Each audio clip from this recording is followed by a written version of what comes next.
Danas smo imali vrlo vrijednu manifestaciju ovdje u Dubrovniku, Dubrovačko-neretvanskoj županiji. Dakle, imali smo prezentaciju OPG-ova sa njihovim proizvodima domaće hrane, dakle, proizvedene na našim obiteljskim poljoprivrednim gospodarstvima. Ovaj event je odlična prilika za promociju tradicionalnih dubrovačkih proizvoda, od vina, likera, domaćih mermelada, pekmeza, mantale, kontonjote, arancina, bruštulanih mijendula.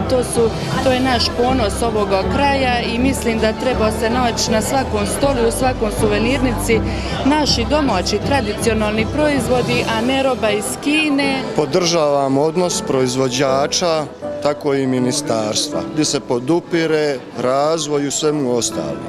Znači, to je jako bitno. Bitno je da više nema onih da se proizvođači boje inspekcija, nadzora, šta će, kako će.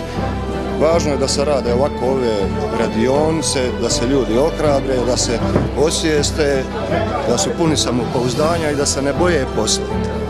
To je hvale vrijedna akcija Ministarstva poljoprivrede. Ja im na tome čestitam. Imali smo prošli puta doručak sa hrvatskih farmi, iz hrvatskih polja. Sad imamo OPG-ove koje proizvode domaću hranu i smatramo da je to pravi način promoviranja domaćih proizvoda, da oni doista trebaju biti na svakom našem stolu, ali isto tako na svakoj polici trgovina i na stolovima ugostiteljskih i hotelskih kuća.